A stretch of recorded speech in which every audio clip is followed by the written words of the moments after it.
आपका बहुत बहुत धन्यवाद, आप यहाँ आए।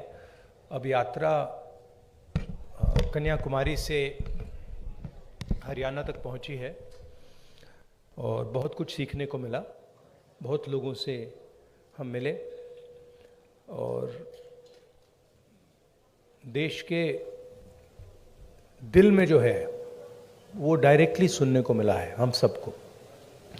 हरियाणा में आपने रिस्पॉन्स देखा, बहुत अच्छा रिस्पॉन्स है, एनर्जेटिक एंथुजियास्टिक रिस्पॉन्स है।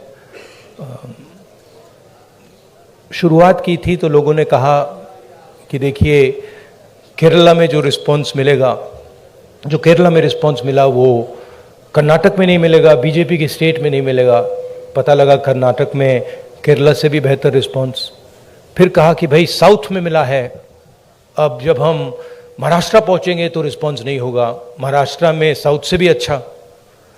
और फिर जब हम हिंदी बेल्ट में जा रहे थे कहते हैं हिंदी बेल्ट में तो बिल्कुल नहीं होगा, महाराष्ट्र में रिस्पॉन्स अच्छा, हिंदी बेल्ट में नहीं होगा। मध्य प्रदेश में देखा और भी इम्प्रूवमेंट।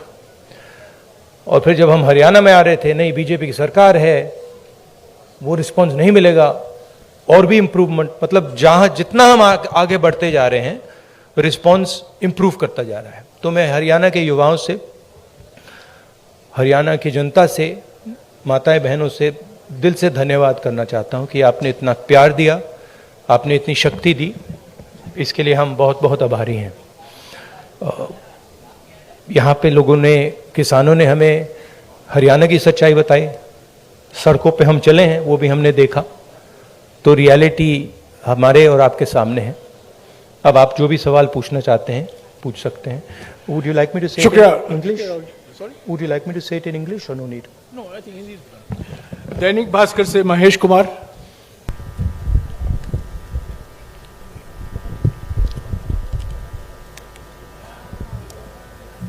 राहुल जी, आपने पानीपत में कहा था मन से, किसमें? मैं महेश कुमार, दैनिक भास्कर से। हाँ, नहीं आपने क्या पानीपत मैं पूरा हरियाणा ही देखता हूँ। आपने पानीपत में कहा था कि पानीपत तय करता है कि दिल्ली की सरकार किसकी बनेगी, मन से कहा गया था। लेकिन नहीं, मन से कहा गया था, समझ नहीं रैली नहीं, सुना ही नहीं। आवाज नहीं आ रही मेरी? ओके, भाई थोड़ा माइक को एडजस्ट कर लीजिए। Just put the mic a bit. वो हैंड आप बोलिए प्लीज। आपने पानीपत में कहा, पानीपत में मंच से कहा गया था कि पानीपत तय करता है कि दिल्ली में सरकार किसकी होगी। मैंने कहा, पानीपत में मंच से कहा गया था। और करनाल में यह कहा गया कि यह यात्रा वोटों के लिए नहीं है। तो इसमें एक कहीं ना कहीं कंफ्यूजन है कि ये एक जन आंदोलन है या राजनीतिक यात्रा है, क्योंकि पॉलिटिशियन जिस भी थॉट के साथ कोई भी एक एक्टिविटी करता है, फुल टाइम पॉलिटिशियन, उसका थॉट तभी लागू होगा जब उसके पास सरकार होगी। तो एक चीज तो मैं ये जानना चाह रहा हूं कि इस यात्रा को हम जन आंदोलन और राजनीतिक यात्रा के बीच में कहां स्टैंड करा, देखें कहां पे है ये। और इसके साथ ही ये चीज है कि एक माइलस्टोन है ये यात्रा, आपकी लाइफ टाइम का है। तो 30 जनवरी के बाद इस माइलस्टोन का टेक अवे पार्टी और आपके पास क्या होगा?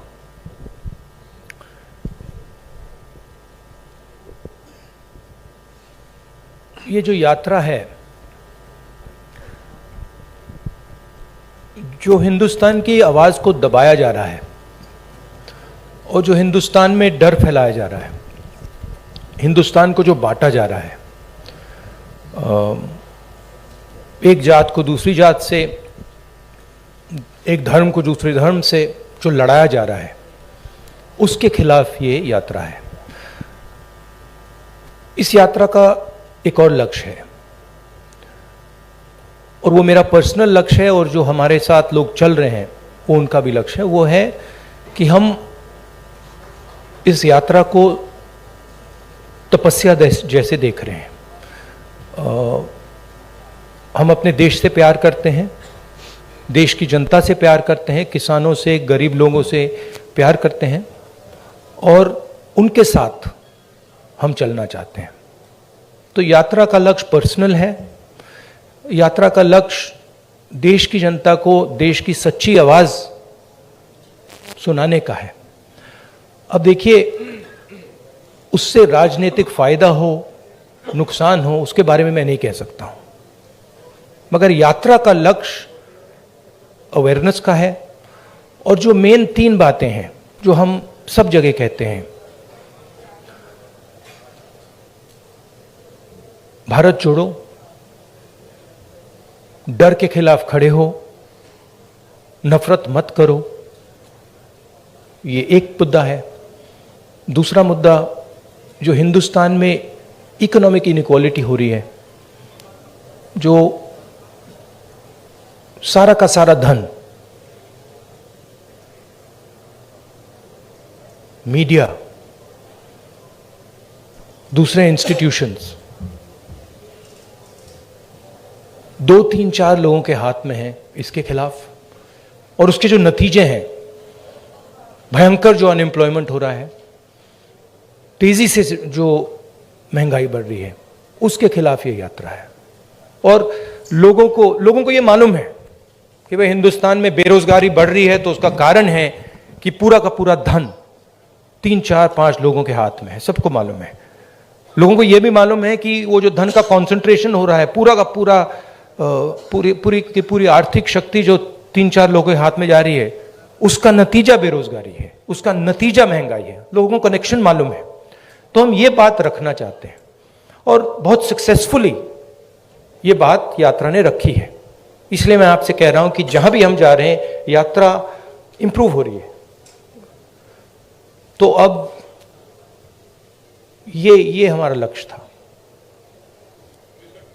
दैनिक जागरण से अश्विनी शर्मा। नहीं बताता हूं। देखिए,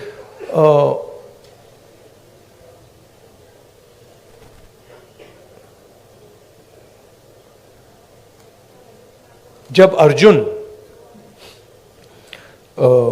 मछली की आंख में तीर मार रहा था तो उसने आपसे कहा, उसने कहा कि आंख में तीर मारने के बाद मैं क्या करूंगा? कहा था क्या? नहीं कहा था ना। उस कहानी का मतलब है, वो गीता में भी है, तुम काम करो,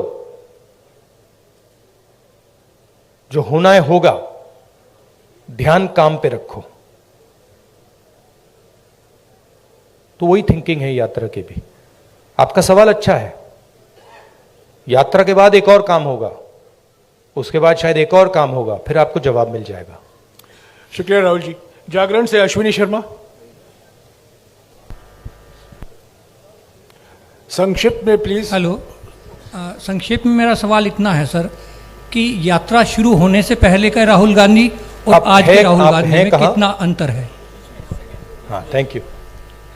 हाँ, यात्रा शुरू होने से पहले के राहुल गांधी और करनाल तक पहुंचे, इसमें कितना अंतर आया है आपके अनुभव में और व्यक्तित्व में? भैया, ये तो आपका डिसीजन है। ये तो आप लोग जज, जूरी और एक्सिक्यूशनर हो। मेरा निर्णय तो नहीं है, मेरा डिसीजन तो नहीं है। तो ये तो आपको डिसाइड करना पड़ेगा राहुल गांधी क्या है, कौन है, क्या नहीं है, क्या बदलाव आया, क्या बदलाव नहीं आया। उसमें थोड़ी सी सच्चाई आप बोल सकें तो अच्छी बात होगी, और नहीं बोल सकें तो वो भी ठीक है। पंजाब केसरी से मनोज राणा।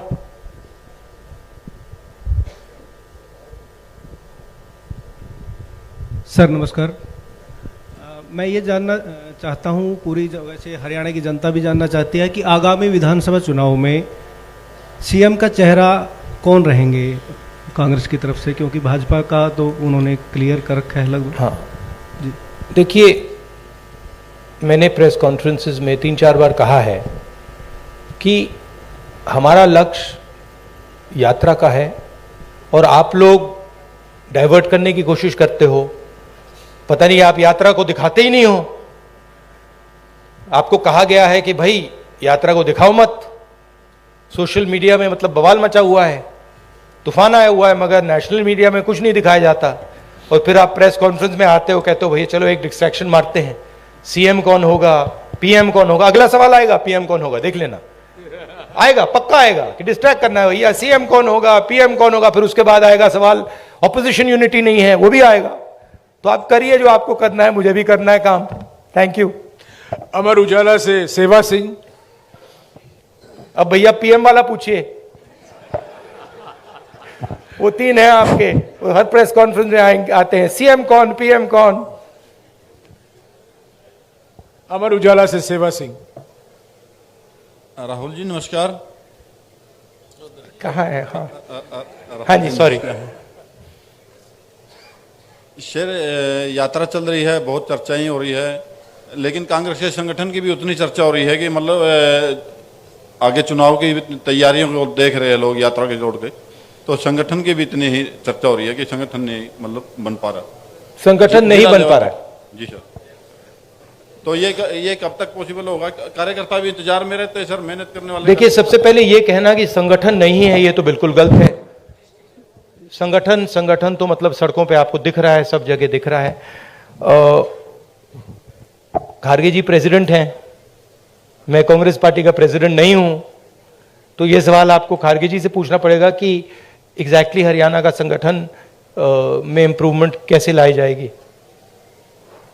मैं हरियाणा के 3 डिजिटल न्यूज चैनल से सवाल पूछवाऊंगा। लोकवाणी से मनदीप पूनिया। हाँ जी, माइक दीजिएगा इनको जल्दी। सर नमस्कार। नमस्कार सर। सर मैं आपसे ये सवाल पूछना चाहता हूँ कि आप लगातार कह रहे हैं कि डर का माहौल है, नफरत फैल रही है, डर का माहौल है। आपकी सरकार छत्तीसगढ़ में है, वहाँ पर सोनी सोरी जो कि इंटरनेशनल ह्यूमन राइट एक्टिविस्ट मानी जाती हैं, उनके घर की बिजली काट दी गई है, वो अंधेरे में रह रही हैं। अभी कुछ दिन पहले वहाँ पर एक 19 साल के आदिवासी लड़के का छत्तीसगढ़ पुलिस एनकाउंटर करती है। तो डर का माहौल भी आपको दिख रहा है, और क्योंकि इस यात्रा से आप कह रहे हैं कि सिविल सोसाइटी, पत्रकार, वकील, जो भी सेक्शन डरा हुआ है, उसके आप दिल की, उसकी मन की उसको डर को आप कम करना चाहते हैं।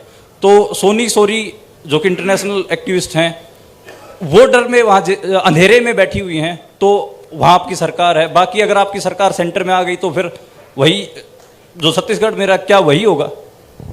नहीं, सबसे पहली बात यह है, देखने की बात है कि ये जो आपने मेरे सामने सवाल रखा है, ये आप नरेंद्र मोदी जी के सामने रख सकते हैं क्या? सबसे पहली बात ये है। कहां रखे हैं आपने? नहीं, कवरेज एक व्यक्ति के सामने सवाल रखना और कवरेज करना में बहुत फर्क होता है। प्रधानमंत्री जी ने ऐसे कितने प्रेस कॉन्फ्रेंस किए हैं जहां पे कोई भी पत्रकार उनसे ऐसा सवाल पूछे। सबसे पहली बात यह है, ठीक है। दूसरी बात यह है कि मैं कह रहा हूं कि देश की जनता को बांटकर उनमें नफरत फैलाई जा रही है। हिंदू मुस्लिम, अलग अलग जात के लोगों को लड़ाया जा रहा है। क्या कांग्रेस पार्टी ये करती है? कांग्रेस पार्टी ने कभी कहा है कि एक जात के व्यक्ति को दूसरे जात के व्यक्ति की हत्या करनी चाहिए? कांग्रेस पार्टी ने कभी कहा है कि एक धर्म को दूसरे धर्म से लड़ाया जाना चाहिए? कभी नहीं कहा है, हिस्ट्री में कभी नहीं कहा है। तो दूसरी बात यह है। तीसरी बात यह है कि जो वहां पे डर का माहौल है, उसके बारे में आपने हमें बताया है, हम जाके उसको देखेंगे, और अगर वहां पे हम उसके बारे में बोल सकते हैं, मैं बोलूंगा, ठीक है। और अगर वहां पे कुछ गलत हो रहा है तो मैं पर्सनली जाके उसको देख के उसमें मेरी जो राय होगी मैं रखूंगा, ठीक है।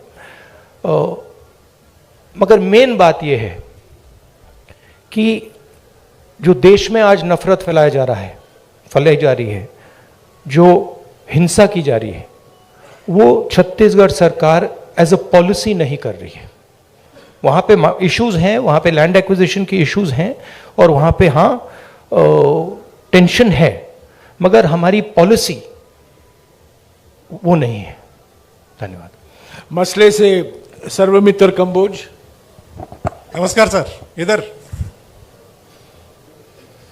सर, मैं देख रहा हूं आप स्पीच में और यात्रा के बाद मैं आपको बताना चाहता हूं कि मैं पर्सनली वहां जाऊंगा और पर्सनली इस बात को समझने की कोशिश करूंगा। अगर वहां पे कोई कमी है तो उसको मैं सुधारूंगा। नमस्कार सर, इधर ही। सर, आप नमस्कार। हर स्पीच में तकरीबन जवान और किसान की बात करते हैं। हाँ जी। किसान की अगर बात करें तो आपको पता है लंबा आंदोलन हमारे देश में हुआ, हालांकि सरकार ने कानून वापस ले लिए, लेकिन एमएसपी का मुद्दा अभी भी बरकरार है। उसके लिए किसान अभी भी संघर्ष कर रहा है। पंजाब में अभी चल रहा है, हरियाणा में भी चल रहा है। आपकी सरकार थी तब स्वामीनाथन आयोग की रिपोर्ट आ गई थी, लेकिन आपने लागू नहीं की। क्या अगर आपकी सरकार आ जाती है तो आप स्वामीनाथन आयोग की रिपोर्ट को लागू करेंगे? और जो किसान एमएसपी मांग रहा है, क्या वो आप एमएसपी देंगे? देखिए, ऐसी ये जो चीजें होती हैं, ये ऐसे कैजुअली नहीं कहा जा सकता है। ठीक है कि भैया, सबसे पहले मैं एक कांग्रेस पार्टी का मेंबर हूं, कांग्रेस पार्टी का लीडर हूं, बहुत सारे और हैं। तो अगर हम इस बात को सीरियसली कहना चाहते हैं तो ये डिस्कशन हम अपनी मैनिफेस्टो कमिटीज में करते हैं और उसको सीरियसली असेस करते हैं जी। उसके फाइनेंशियल इंप्लीकेशंस असेस करते हैं, उसके दूसरे इंप्लीकेशंस असेस करते हैं और फिर उस पर निर्णय लेते हैं। जी। मैं यहां कह सकता हूं हाँ करेंगे ना करेंगे, उसका कोई मतलब नहीं है। जो हमारे मैनिफेस्टो में आएगा वो हमारा डिसीजन होगा और वो गारंटी करके हम करेंगे। जैसे हमने न्याय योजना के बारे में कहा था, हमने अलग अलग स्टेट्स में कर्जा माफी की बात की थी। जब हमारे मैनिफेस्टो में आ जाता है वो होगा ही होगा। ठीक है, तो पहली बात ये है। दूसरी बात ये है कि हम एक्सेप्ट करते हैं कि जो किसान है उसको चारों ओर से घेरा जा रहा है। उसको डायरेक्टली मारा जा रहा है, फ्यूल प्राइसेस से लेकर डायरेक्ट डीजल पेट्रोल के प्राइस से डायरेक्ट मारा जा रहा है। उसको इनडायरेक्टली मारा जा रहा है। बीमा का वो पैसा देता है, तूफान आता है, आंधी आती है, उसको पैसा नहीं मिलता। उसको डायरेक्टली खाद की प्राइसेस से मारा जा रहा है। तो हम एक बात एक्सेप्ट करते हैं कि जो हमारे देश की जो रीढ़ की हड्डी है, जो रीढ़ की हड्डी प्रोडक्शन करता है, जो हमें भोजन देता है, उस पर आक्रमण हो रहा है। वो जो 3 किसान की काले कानून थे, वो कानून नहीं थे, वो किसान को मारने के हथियार थे। जैसे डिमोनेटाइजेशन और गलत जीएसटी छोटे व्यापारियों को मारने के हथियार हैं, वो पॉलिसीज नहीं है। ठीक है, तो हम समझते हैं कि उनको प्रोटेक्शन की जरूरत है।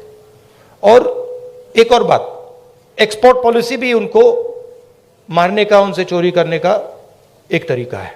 ठीक है, तो हम जानते हैं कि किसान पर आक्रमण हो रहा है। और मैं आपको एक बात की गारंटी दे दूंगा कि कोई भी कांग्रेस पार्टी की सरकार आएगी, वो आक्रमण बंद होगा, किसान की रक्षा होगी, उसकी प्रोटेक्शन होगी। और अगर हम अरबपतियों का लाखों करोड़ रुपए कर्जा माफ कर सकते हैं तो हम किसानों की भी मदद कर सकते हैं। यह मैं आपको गारंटी करके दे सकता हूं। एमएसपी बहुत जरूरी मुद्दा है, उस पर हम चर्चा करेंगे, इंटरनल डिस्कशन करेंगे और उस पर हम निर्णय लेंगे। मगर मैं ऐसे प्रेस कॉन्फ्रेंस में इन चीजों के बारे में फ्लिपेंटली नहीं बोल सकता। मैं सीरियस आदमी हूं। मैं अगर मेरे मुंह से कुछ निकलता है तो क्रेडिबली निकलना चाहिए, सच्चाई निकलना चाहिए। नहीं, सप्लीमेंट्री नहीं, एक सेकंड, जवान की बात करता हूं। बेरोजगारी की बात बहुत ज्यादा, जिस स्टेट में आप बैठे हैं आंकड़ों के हिसाब से टॉप पर है। सप्लीमेंट्री प्लीज, टॉप पर। नो सप्लीमेंट्री नहीं। जवान के बारे में मैं आपको बताता हूं। एक सेकंड सर। आप कहते हैं कि कोई इंजीनियरिंग में जा रहा है, कोई मेडिकल करता है, आईएएस करना चाहते हैं, लेकिन जॉब्स नहीं है, यानी कि उनको पता नहीं कितनी जॉब्स हैं। तो आपके पास क्या ऐसा रोड मैप है? हमारे देश में हर साल लाखों ग्रेजुएट निकलते हैं, पोस्ट ग्रेजुएट निकलते हैं।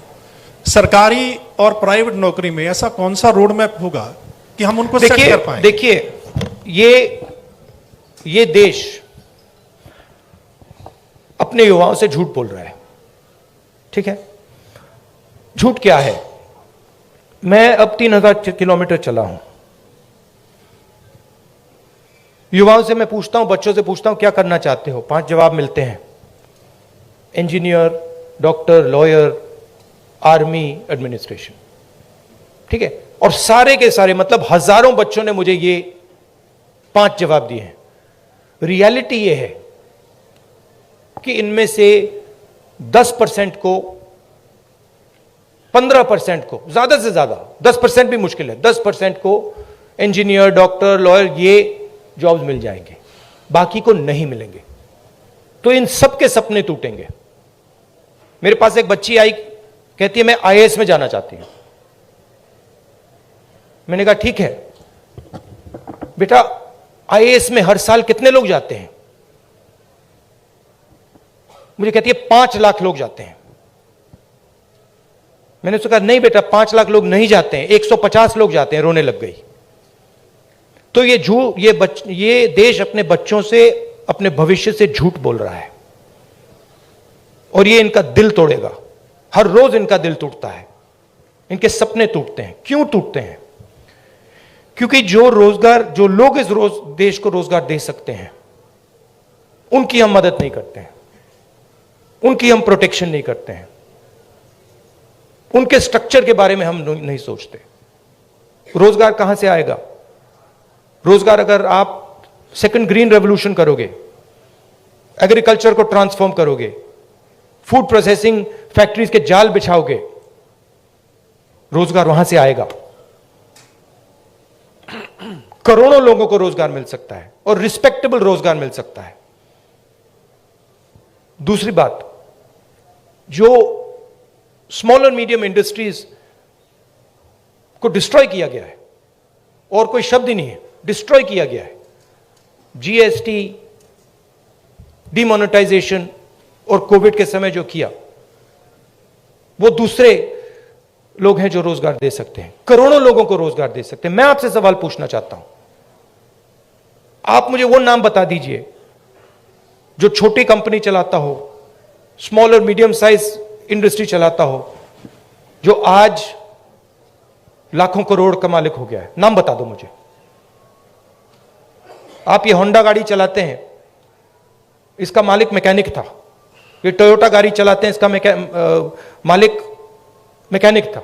आप मुझे मैकेनिक का नाम दे दो जो इस देश में बड़ा उद्योगपति बन गया है, बताओ। नहीं है। तो जो रोजगार दे सकते हैं, जो सपने पूरे कर सकते हैं, उनकी हत्या हो रही है। तो रोड मैप क्या है? रोड मैप यह है कि जो स्मॉल और मीडियम इंडस्ट्री की बेस है हिंदुस्तान की, उसको प्रोटेक्ट करा जाए, उनको फाइनेंस दिया जाए, और ये जो छोटे छोटे बिजनेसेस हैं, इनको टेक्नोलॉजी के साथ ट्रांसफॉर्म करके इनमें से 5-10% को बड़े बिजनेसेस बना जाए। ये दूसरा रोड मैप है। तीसरा रोड मैप है कि हमारा जो शिक्षा का सिस्टम है, ये सिर्फ 5 चीजें सिखाने की कोशिश कर रहा है, मतलब 5 रास्ते दिखा रहा है। इस देश में लाखों रास्ते हैं।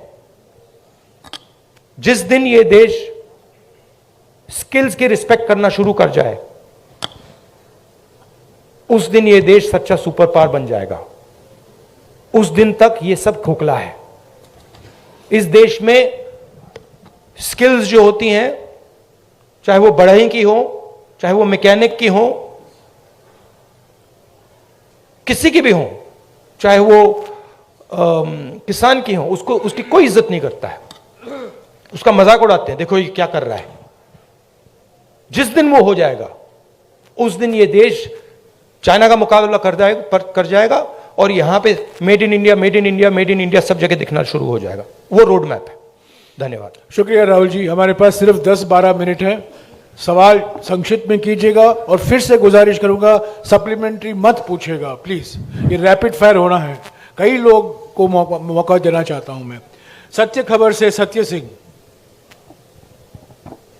सर नमस्ते। सर पिछले काफी समय से हम लोग देख रहे हैं कि जो कांग्रेस पहले डिफेंस मोड में रहती थी, अब अटैकिंग मोड में है।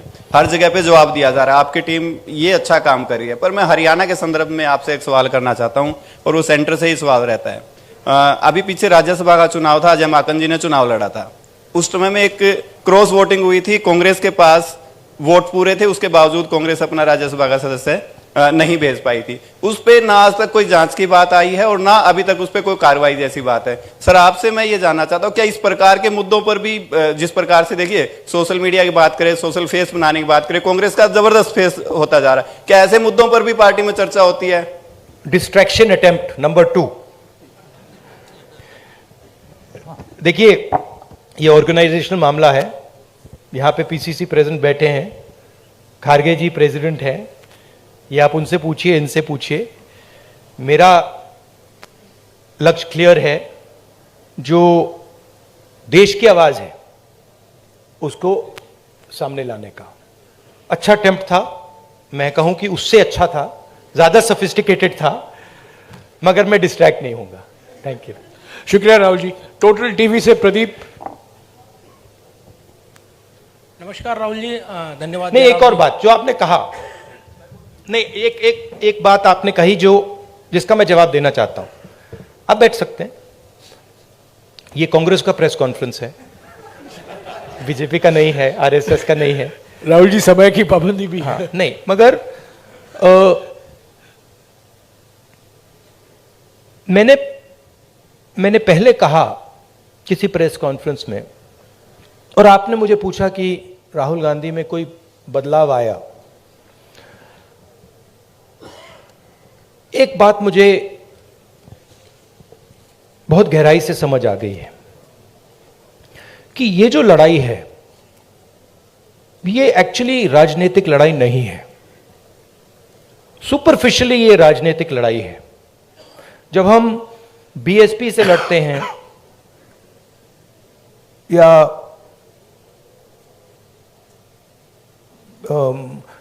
टीआरएस से हमारा चुनाव होता है, तो वो राजनीतिक लड़ाई होती है। मगर अब देश में एक चेंज आ गया है। जब से आरएसएस ने इस देश के जो इंस्टीट्यूशंस हैं उनको पकड़ा है, उस दिन से ये लड़ाई राजनीतिक नहीं रही। ये अब दूसरी लड़ाई हो गई है। उसको आप विचारधारा की लड़ाई कह दीजिए, उसको आप धर्म की लड़ाई कह दीजिए, उसको आप कोई भी फ्रेमवर्क दे सकते हैं, मगर वो राजनीतिक लड़ाई नहीं है।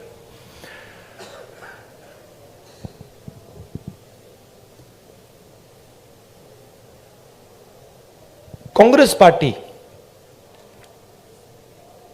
की अगर आप हिस्ट्री देखें,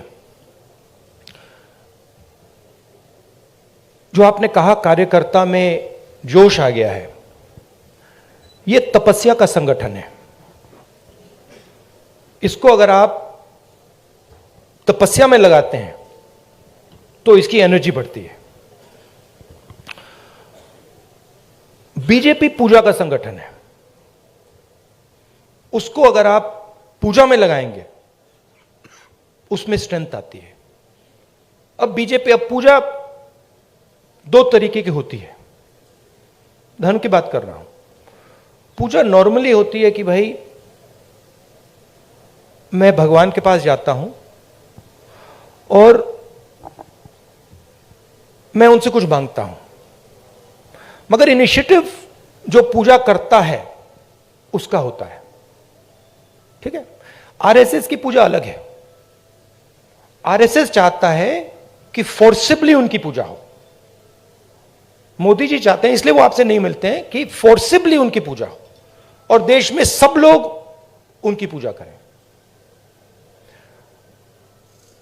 उसका रिस्पॉन्स एक ही हो सकता है, उसका रिस्पॉन्स तपस्या ही हो सकता है, और कोई रिस्पॉन्स नहीं हो सकता है। और इसीलिए ये जो यात्रा है ये बहुत सक्सेसफुल है, क्योंकि इसमें सिर्फ कांग्रेस पार्टी तपस्या नहीं कर रही है, सिर्फ एक व्यक्ति तपस्या नहीं कर रहा है, इसमें लाखों लोग तपस्या कर रहे हैं। और इस यात्रा का मैसेज यही है कि जो मैंने अभी आपको बोला, जो आपने रोड मैप की बात पूछी, कि इस देश में तपस्या की रिस्पेक्ट होनी चाहिए, स्किल्स की रिस्पेक्ट होनी चाहिए, काम की रिस्पेक्ट होनी चाहिए।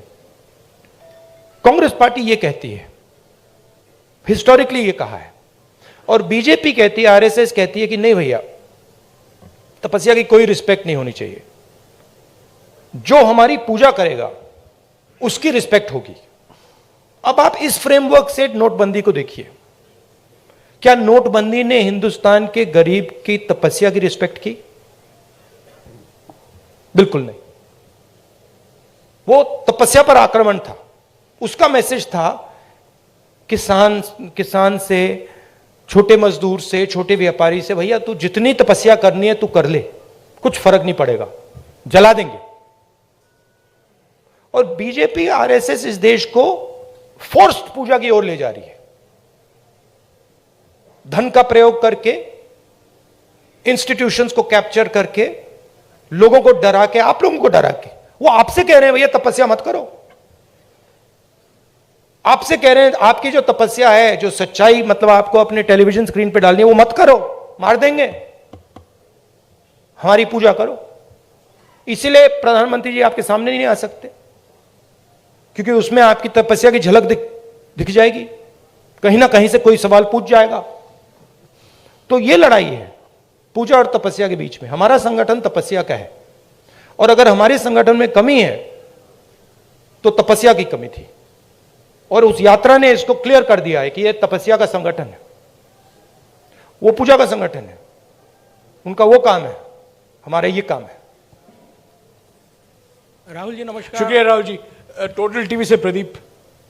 राहुल जी नमस्कार, मैं प्रदीप। और जयराम जी, ये जो आपने शिव जी की फोटो देखी होगी, ये आपने देखा है, ये सिंबल देखा है आपने, शिव जी की फोटो में देखा है, इसका मतलब क्या है?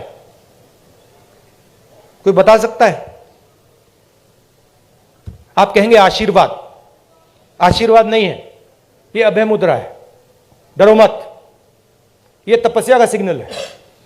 अपना काम करो, तपस्या करो, डरो मत। इसीलिए तो कांग्रेस का ये सिंबल है। नहीं, आप हंस रहे हो, मैंने रिसर्च किया है, ये सिंबल कहां से आया, कैसे आया, मैं आपको किसी दिन बता दूंगा, आप हैरान हो जाओगे। अच्छा, आपने गुरु नानक की फोटो देखी है? उसमें भी आपने देखा होगा, देखिए ना। बुद्धा की फोटो देखी है? उसमें भी अभय मुद्रा। महावीर जी की फोटो देखी है? उसमें भी अभय मुद्रा। तो तपस्या डर में बहुत बड़ा गहरा लिंक है, और ये चाहते हैं, और ये इन्होंने पहले भी किया था। फ्रीडम की जो लड़ाई थी, आजादी की जो लड़ाई थी, वो तपस्या की लड़ाई थी, और इन्हीं लोगों ने अंग्रेजों से पूजा करवाई थी। तो हिस्ट्री है ये, उसको मिटाया नहीं जा सकता, रिपीट हो रही है। शुक्रिया राहुल जी। मेरा डर है कि मैं 5 अच्छा मिनट में इसको जवाब खत्म अच्छा नहीं कर लगा पाऊंगा। राहुल जी 5 मिनट है, सिर्फ 5 मिनट है प्लीज। फाइनली टोटल टीवी से प्रदीप। फाइनली धन्यवाद राहुल जी। नमस्कार जयराम जी, धन्यवाद आपका सवाल पूछने का मौका देने के लिए। राहुल जी, हमने देखा है जब ये यात्रा चल रही है, आपकी टी शर्ट बहुत चर्चाओं में है, और खास तौर से मुझे आप लोगों ने डांट भी पड़वा दी, और ये डांट पड़वा दी आपने मुझे, टी शर्ट कर करके मामा ने डांट मार दी मुझे कि तुम कैसे घूम रहे हो।